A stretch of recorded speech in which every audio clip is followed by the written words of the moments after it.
On today's show, closing out the week with a discussion on Mr. Padre, dare I say, of the modern era, Mr. Manny Machado, continuing the player review series, going over the good, bad, occasionally the ugly, projecting towards the future, and asking you guys a very offensive question that's going to get you upset in the third segment. Oh yeah, we're going there. But it's player review time. Continue it, baby. Let's go!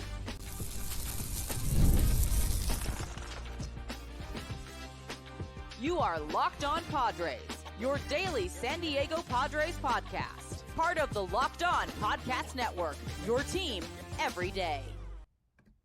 Greetings, ladies and gentlemen, and welcome to another edition of Locked On Padres podcast, which is part of the Locked On Podcast Network, your team every day for Friday, November 15th.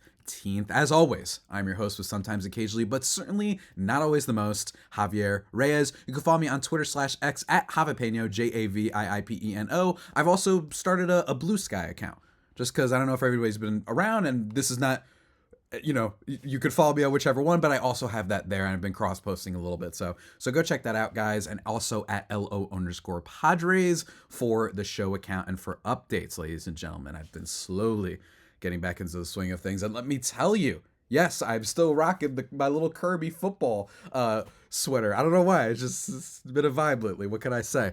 Today's episode, guys, we're talking about Manny Machado. We're continuing the player review series. We haven't done a pitcher yet, and that's because I don't know. There's just been some more things I've been combing through because I actually think that outside Michael King, I don't really have complete thoughts on the rest of the Padres pitching staff, so that's going to be a lot of fun, but we'll get into those later. For today, going over the good and bad, you guys know how to go. I was going to give a letter grade, all that sort of stuff. And as a little bonus this time, going to ask you guys a little bit of a hypothetical. And I would love to hear your guys' comments, and maybe I'll respond to them on Monday for the mailbag episode. So please leave your comments or DM me on either my Twitter accounts or whatever for a chance on that Monday show. Today's episode, though, is brought to you by PrizePicks. Download the app today and use code LOCKEDONMLB to win $50 instantly when you play your first $5 lineup. PrizePicks, run your game, ladies and gentlemen. We're so back. Let's do it, everybody. Let's talk about Manny Machado.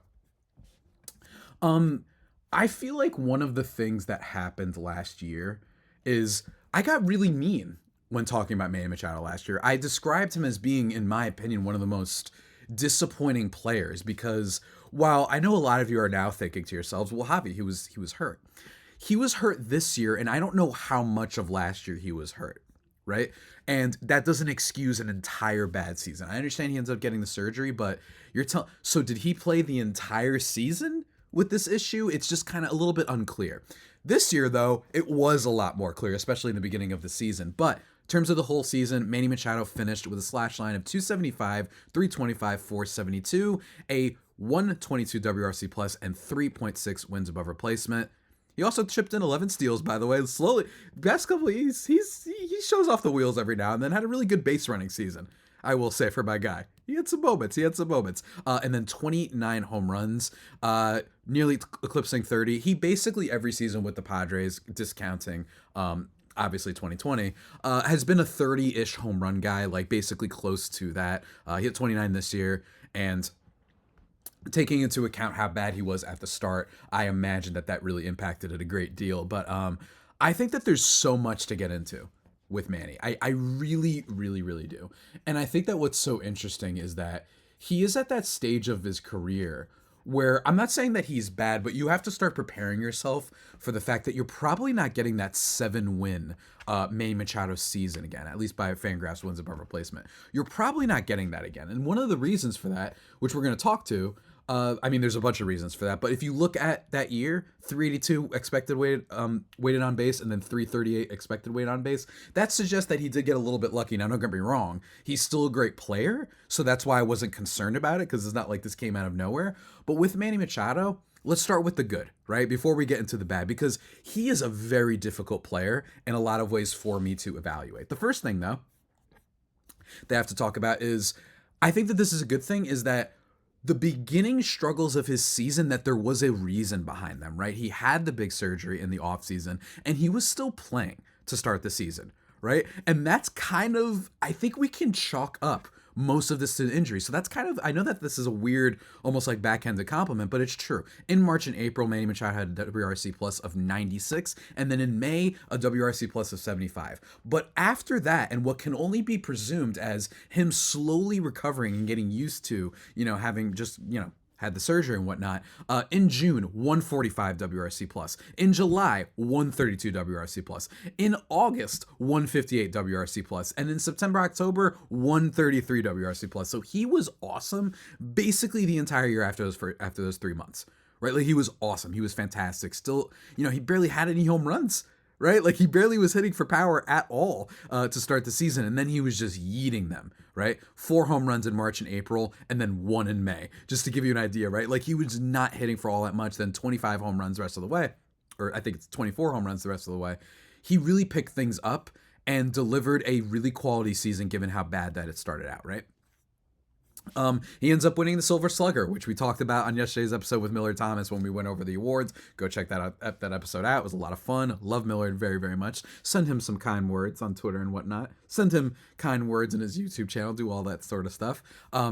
That's really great, right? Wins the Silver Slugger award, and like I said, got better as the season went on. He also had a lot of nice moments this year, genuinely. This year, whether it be the home run right after Profar was hit, that's my personal favorite moment of him this year, was right after Jurickson Profar.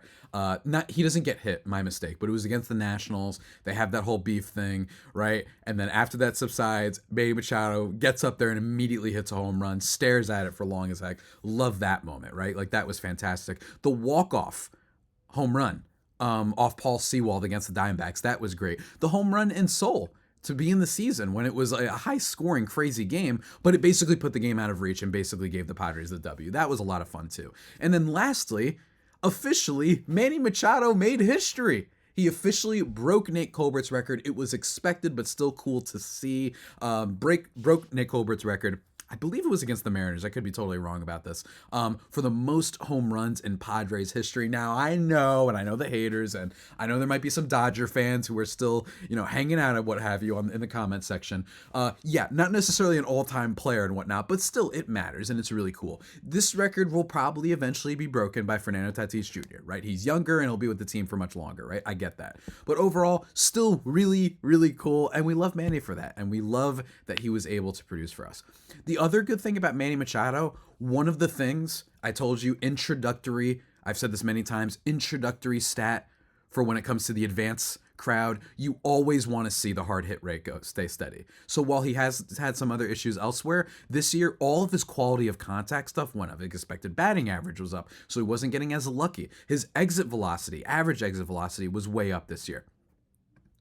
And most importantly, his hard hit rate went back to kind of the Manny Machado we love. 45.9% last year, 48.8% this year. So it wasn't like he, was on another level of monstrosity this year, but it's just really cool to see that his quality of contact was still there and he was still being aggressive, at the plate and whatnot, and wasn't striking out too much. Not that that has ever really been a problem, right? But still, Manny Machado, 19.3% K rate. He's definitely, at a phase of his career where, again, I really think that it's important when you're talking about Manny Machado is, as long as you're not viewing him as an MVP player anymore, and instead you're viewing him as, like Adrian Beltre, who wasn't an MVP player, but he had 5 more years with the Rangers when he was excellent. We're looking at a Hall of Fame player here. And it's good to see that at the very minimum, the batting stuff has not gone away. And there's some other stuff that didn't go away, guys. And we're going to talk about that in just a second. But first, I must talk to you about one of the legendary products here at this network when it comes to things that we advertise and whatnot. It is, of course, the top of this show sponsor. It is PrizePicks, ladies and gentlemen. And here's the thing. You can now win up to 100 times your money on PrizePicks with as little as 4 different picks, guys. There's over 10 million active members on this thing. It's very easy. You just need 4 correct picks. You just pick more or less on at least 2 players for a shot to win that cash. It's the best way to get action on sports in over 30 states, including California, Florida, Georgia, and Texas.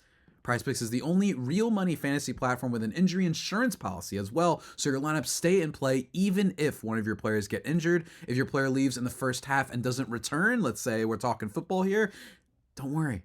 It's okay. PrizePicks keeps your lineup live. You will be okay. You will be a-okay, folks. You're not being punished for the random, the injury gods hurting you and whatnot. So that's really great. And they've got all sorts of community tabs, all sorts of new deals. If you sign up today, you can get $50 instantly when you play $5. You don't even need to win to get the bonus. And they also offer weekly promotions like Taco Tuesday. Each Tuesday, PrizePicks discounts select player projections up to 25% to provide even more value for your lineups. I don't know, guys. You want to pick some, this game will have passed by now, but me personally, Devontae Smith game, against the Commanders, I kind of like it. You know what I mean? Hit the over on that one. And in terms of just like future bets, Kyler Murray MVP. I don't know. I think it's Josh Allen, Lamar Jackson right now, but if if you want to look at that, he's not playing this week, but I definitely am going to be in on Kyler Murray and Marvin Harrison rest of the season. I think that those two are going to figure it out and an easy schedule. So keep that in mind, guys. But let me tell you, if you want that deal that I was telling you before about the $50, download the app today and use code LOCKEDONMLB to get the $50 instantly after you play your first $5 lineup. You don't even need to win. PrizePicks, everybody. Run your game.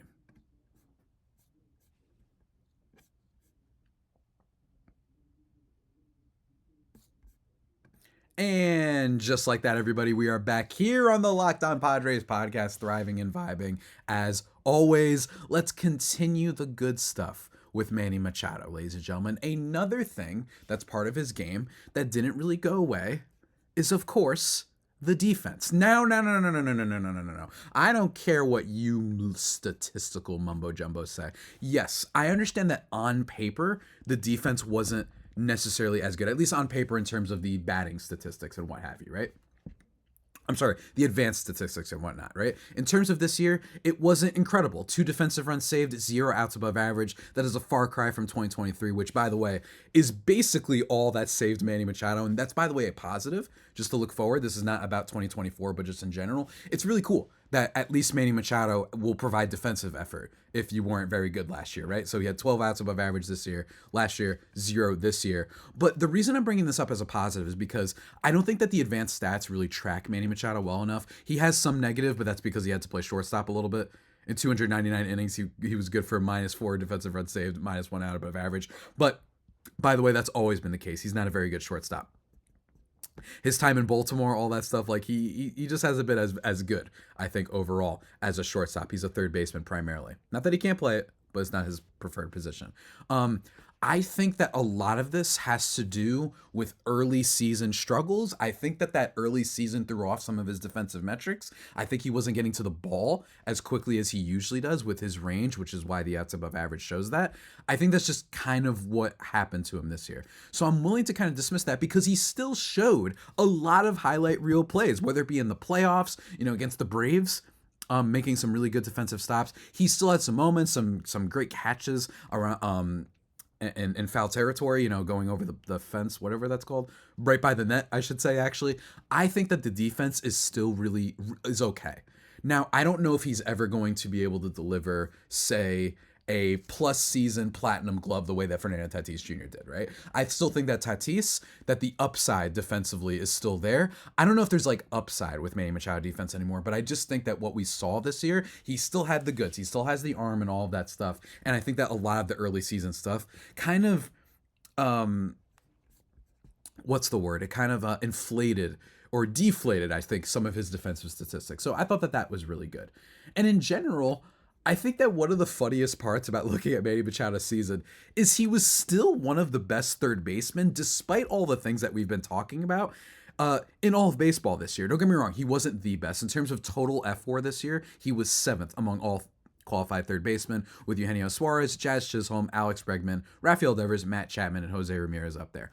Aside from Devers, maybe Bregman, and Jose Ramirez for sure, it's not like those guys are like guarantees to be great going forward. And if you just want to keep it to just the National League, guys, not many players are that much better than him this year, right? Just Matt Chapman and Eugenio Suarez. And by the way, Eugenio Suarez was, it's not like he had any excuse of like this giant injury on him. So Manny Machado still might be one of the best third basemen in all of baseball. It's actually kind of amazing to think that even in a season that wasn't necessarily, incredible. I think, this year for Manny Machado. But nonetheless, we loved him very, very much in that respect. I will say that what's his face? Nolan Arenado, he looks cooked, guys. He looks really, really cooked. I don't like it. Nolan Arenado looks really cooked. So that debate might be over. But Matt Chapman, I think that's a player who could be pretty, a little bit better than Machado just because the defense is still there. But you never know if it falls off. It's not as guaranteed year to year sometimes. But Manny Machado is still a great, great overall third baseman when you look at the kind of the other third baseman that we're competing against. This is still a plus advantage over basically every other team, barring some prospects, barring if Ellie De La Cruz for some reason moves to third base. Don't get me wrong, things can change. But in the National League, y'all scared of Eugenio Suarez? I'm not nearly as much, right? I'm scared of Matt Chapman a little bit, not Eugenio Suarez. But in terms of some other things, you know what was really nice to see this year? You know what was really nice to see? You know what was really nice to see this year, guys? That Manny Machado overall still played games. Even with everything that's going on, he still played 152 games this year, just missing 10. I mean, how much more thrilled can you be? This guy has been a sigil of health for a long time. I believe Paul Goldschmidt's the only person who's played more games than him since 2017. So we love that very, very much. So yeah, a really solid season for Manny Machado. But I'd be lying to you if I said that there wasn't some bad, right? And we're going to talk about that right now, okay? So in terms of the bad, obviously he had a horrendous start, but I'm willing to at least cross that off of my report card a little bit or put an asterisk next to it because we know he was hurt. And I just don't think that it's a coincidence that his numbers were that good after those first 2 months. I really don't. He just didn't look right at the top of the order. He was like, it almost looked like he was like on pitches outside the zone. He was really like kind of like irking a little bit every now and then. He was recovering from the injury. So I'm perfectly fine with that. However, when it comes to other things, lowest walk rate of his career. Since 2017 at 7%. That's even down from last year at 8.3%. And his career, by the way, is 8.4. So the fact that his walk rate has been going down and the fact that he's chasing at more pitches, he's whiffing at more pitches, his strikeout rate is still not bad. Don't get me wrong. So that's the good news. You haven't seen like a giant spike in his strikeout rate. But even still, you look at his overall numbers these past 3 years, you are starting to see a little bit of an increase, right? One of the things that Manny Machado was what makes him kind of the best player on the team and potentially one of the best third basemen in all of baseball and a potential Hall of Famer is his walk to strikeout and given his power. You just never see that combination. You don't. You don't see a player that can give you 30 home runs and someone who's not going to strike out more than 20% and someone who's going to walk like 9 to 10%. But we have seen a little bit of a spike in a bad direction for both of those areas, right? So that's not great. It's not a good development. But when it comes to Manny Machado, that's not all that was necessarily bad this year. The other thing that wasn't great was in high leverage situations, once again, Manny Machado didn't really perform. 88 WRC plus in high leverage situations this year. Now, of course, compared to last year, that man had a huge jump because he was 56 WRC plus last year. But overall, it's still a little bit annoying to see that he didn't perform as great in high leverage situations. But even if you don't want to go by that, right? If you want to just go by runners in scoring position, I know that, some people like going by that. He had 311 this year. Like he still was a pretty, good player in that regard. So he was better in the clutch this year, but it still wasn't great. And I wish we could have seen a little bit more. But nonetheless, 144 in men in scoring position, by the way. So it just, just a little thing to keep an eye on though. In terms of the rest of the bad, with Manny, I think that there's not too many overall negatives. I think that the low walk rate is the biggest concern because I think it portends of the future of just being like, you know what, he's not walking as much as usual and he's striking out a little bit more. If he loses some of the power with age, if he loses some of that, raw kind of athleticism that he has with age, is this the type of player that will age well? I think that is the concern that I have following this season. That is the concern that I have is that with some of the advanced numbers, is this the type of player who's still going to be good? Or is it possible that he turns into Mike Moustakas in a few years, right? So that's kind of the negative. Now, again, these are projecting going forward, but I just think that overall, Machado's quality of contact is still very, very good. Don't get me wrong. But I look at that walk rate and I look at the increasing strikeout rate. It's a steady decline though. So this is both a negative and a bad. I know I've been a little bit back and forth with my good and bad this episode, but that's kind of where I'm at. Where I'm at is, hey, you know, this is the gradual decline. And if it's a gradual decline, that's great, but it is still something to keep an eye on. And it's especially something to keep an eye on, given the fact that his salary is going to go up and the Padres still, are trying to win a World Series. And that does impact your spending and whatnot. So remember, Manny's probably going to slowly get worse as the time goes on, but nonetheless, still a good player, but he has his issues. But now we got to get into the offensive question. A little bit of a wrinkle in this player review before I give my grade for Manny Machado this season. It's a little bit of a wrinkle, and I think it's going to upset you guys. But I just want to have a thought experiment. I'm just asking questions, as all the very smart people online love to say, right? I'm just asking questions. But before we get into that, guys, I just need to take a second to talk to you about something very, very important, and that is our friends over at Hims. Ladies and gentlemen, let me tell you, your sex life is important, but your schedule is busy. You don't have the time to go to a doctor's office to get treated for ED. Through Hims, you can get a personalized ED treatment without stepping foot outside your door. So when intimate moments happen, you are prepared. And let me tell you, Hims is changing men's healthcare by providing you with access to affordable sexual health treatments from the comfort of your couch. Hims provides access to a range of doctor-trusted ED treatments like chewable hard mints and Viagra and Cialis and their generics for up to 95% cheaper.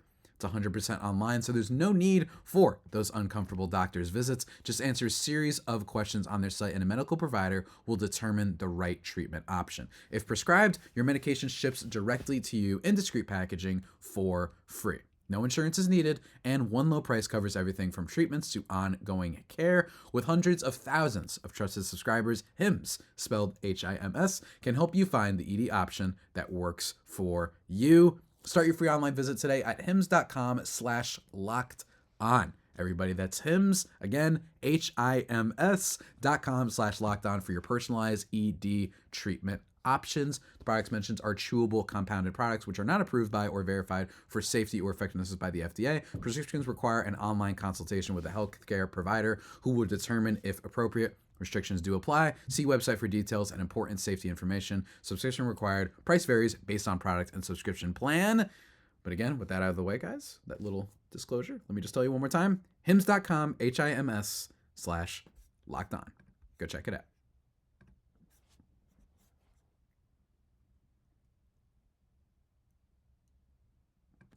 And just like that, everybody, we're back thriving and vibing in what has been an all over the place episode. But what can you say? Plot twist. You know why I'm wearing the Kirby thing again? Because I recorded like all my episodes in the span of like 4 hours. So this is being recorded on a Tuesday. So that's why, if you guys are wondering, that's why I'm a little bit crazy. But let me tell you, folks, I have a question for you. Would you rather have extended it, given the circumstances of everything we love talking about this podcast all the time? Would you rather have extended Manny Machado for 11 years, $350 million, or signed Matt Chapman initially to a 2 years, $25 million contract, and then it was initially a 3-year, $54 million contract, and then the Giants just extended him for 6 years, $151. So, but let's say in theory, if you wanted to, you could have Matt Chapman be an unrestricted free agent in 2028, and you don't have to make that big extension. Instead, you have the 3-year, $54 million deal. Just asking. The reason why I bring this up is because of just the in general thing with Manny Machado and the Padres payroll, and whether or not they're going to be spending as much as they did under Peter Seidler, or if we're going to see a big scale back. That's kind of the big question for this offseason, and we don't totally know. Like 100%, there's been conflicting reports, but I'm just wondering. And I just want to bring that up only because it's why I don't like shelling out so much money so quickly. I don't like locking in an entire roster, right? Because I'm just wondering, if they do that, and you don't extend Manny Machado, and instead your third baseman, who just put up 5.5 wins above replacement, he was number 1 in the National League because of his defense, and his hitting did get a lot better this year. Right? Don't get me wrong, Matt Chapman, not as good of a hitter as Manny Machado. He strikes out a lot more, right? But 27 home runs, 121 WRC+. I'm just saying. And by the way, has been at minimum a 3.7 wins above replacement player since 2021, right? So I'm just saying, take that into account. And I'm wondering, do the Padres get to keep Soto maybe? Do they have to trade him? Do they? I don't know. And by the way, it's a fair thing to criticize me for this take, because Juan Soto might have been in a position where the Padres were like, whoa, dude, I mean, we want to pay you, but we can't be giving you, 14 years, 800 or whatever the heck he was asking for, right? That's totally possible. I'm just wondering, does that help their chances? That's another part of this. And even looking into it now, how many other players do you get to extend? Now, don't get me wrong. I'll drop the question for just a second. The bigger thing that everybody's wondering right now is Xander Bogaerts, because Xander Bogaerts played a position that you have other replacements for, and it's definitely not a position you needed. Whether it be Tatis when he was still playing short, or whether it be Leota DeVries, whether it be Jackson Merrill, who originally was shortstop, that is a bigger thing, right? As opposed to third base, which they didn't have any prospects for, and the only other person was probably Matt Chapman that would have been out there. I'm just saying, if you could choose, I'd love to know your guys' thoughts in a vacuum. Like, given all the things we know about the Padres and the payroll, how many people they extend, do you kind of would you be like, you know what, Matt Chapman, a little bit the upside, you know what I mean? Like, are we sure that Manny Machado is significantly better than him? I'm just wondering. It's just a question. Don't get mad at me. But that is my offensive question, guys. I think all in all, Manny Machado's season was solid, which is why I'm going to give it a B. I think that, you could talk me into B+, but I still think that there were some negatives. I still think that his slow start really, really hurt the team. And if not for the fact that you had your Solanos and your Profars, and especially at the beginning of the season, your Cronenworths, like really, really stepping up, is it possible that this team isn't necessarily doing as well? It's not always great when your stars underperform. Guess what? We grade players on a different curve. The reason why I gave Jackson Merrill my first ever A+ is because he was a rookie that we were just hoping for something out of, right? But 3.6 wins above replacement, not necessarily the best defensive year, even if I think that it was a little bit deflated because of his early struggles. I understand that. And the fact that I don't think that this season showed us that we're getting the MVP version back. Is it possible? Of course it is. Totally possible. And the name brand still matters, right? That's what I also want to mention is this was a year that reminded you that being a name still kind of matters, and that's why you got to still have some faith that those players turn it around. Because last year, Manny Machado looked like he was starting to suffer from being a player that was swinging at the first pitch all the time, was swinging out of the zone all the time. Not all the time, but he had a spike in that, and that's why you saw the nearly 300 batting average and nearly MVP season. That maybe that was catching up to him, and then you combine that with the fact that his walk rate was going down, and that they've combined that with the fact that his strikeout rate was going steadily up. It makes you wonder. But this is why you sometimes just have to say, well, he's Manny Machado. He'll figure it out. So I'm really curious about Manny heading into next year. I think I'm going to turn it into a B+, I think I'll turn it into a B+, but I don't feel great about it. I feel more comfortable with B. But in general, I think that Manny Machado, yes, you can still hope that he figures it out and maybe he puts together a 5-win season like Matt Chapman. I don't think that he's incapable of that. I just think that this season showed me that the 7-8 win MVP version of Manny Machado may be gone, because it is a little bit troubling that while, yes, the quality of contact was back, his hard hit rate did not go down even more. That would have been really concerning, and we talked about that with the Xander Bogaerts thing, which that's why he got a D+, because Xander Bogaerts' hard hit rate has been going down for years, while Manny's been basically at the top of the charts, but then had a little bit of a slip up. Guess what? It was injury related, and we're fine. But all in all, it still does give you some pause. Going forward, you're still wondering, how is this guy going to age, given the fact that you're not going to be able to keep up that power forever, right? But even still, power has value, and the fact that he has a potentially good defense also has value. But I just feel like we didn't see a full, complete season. We didn't have everything firing on all cylinders. Combine that with the troubling walk and strikeout rate problem.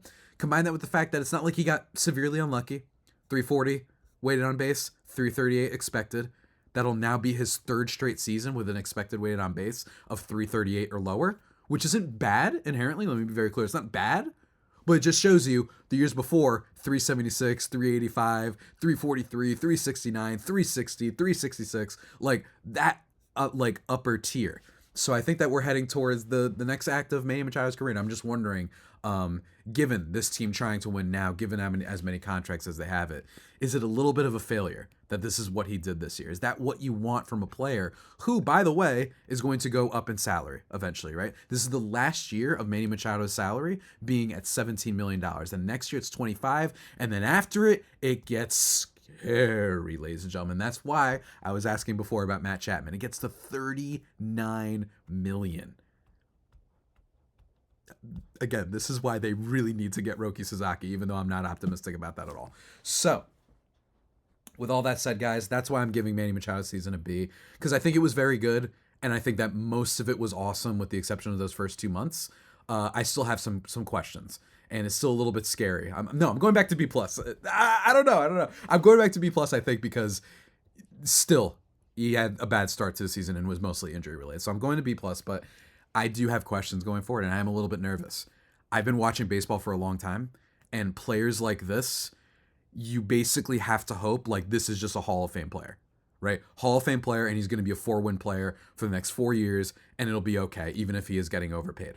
I get that, but I've just been watching the sport enough, and when you make your conversation, when you're hoping that a player is a Hall of Famer, and usually that means that they're players that will age well, the opposite of that is what everybody else is, which is a guy who's going to age like Mike Moustakas, come in there, still have a little bit of power, but not play great defense necessarily. He's going to have an 80 WRC plus, and he's going to be on this team, and you're going to be a little bit worried about him. Still probably a Hall of Fame player, but I'm just saying it can get a little bit scary. There's a lot of wear and tear there, and I am worried about, if you don't have the plate discipline skills that you used to have, are you going to age well? So those are my questions with him. But otherwise, still really solid season, had some great moments in the playoffs, had some great moments overall, made Padres history, still a big fan, and we still love him. Let's be very clear. We still love Manny. That's one thing about Matt Chapman that I will not take as an answer. He's much more exciting than Matt Chapman. Good player, great player, seems like a cool guy too. Manny's still our guy. But that about does it, everybody, for today's edition of Locked On Padres podcast, the only pod that may be better than the Padres themselves. Remember to subscribe to the podcast wherever you get your podcasts from. Follow me on Twitter/X at Javapeno or Blue Sky at the same handle, and at LO_Padres if you want updates. I'm going to start tweeting about Padres stuff and more. I'm going to start just, giving my coverage a little bit of a boost more. Check out the episodes from this week. In terms of next week, Monday, we're going to be doing a mailbag. So please send me your questions, whether it be on YouTube, whether it be DMing me on Twitter, preferably Twitter, probably for the DMs, because it's just easier. I'm on that app way too much. But of course, I'll be reading some YouTube comments as well. And then on Tuesday, we're probably going to do our player review for, actually, you know what? No, we're not doing a player review again. We're going to talk about some free agents, and specifically Anthony Santander is who I want to talk about on Tuesday. We're going to be doing a crossover with Bryce Paddock of Locked On Rangers. A lot of fun stuff in store. So don't touch that dial, everybody. Stay subscribed, and hopefully we get to 2,000 subscribers soon. That would be a nice little number. A nice even number. We're at 1930 right now. So tell all your friends and family who don't care. They don't have to watch an episode. Let me be very clear. You can just subscribe and call it a day. But until next time, everybody, stay safe, and of course, stay faithful. My Friar Faithful homies, take care.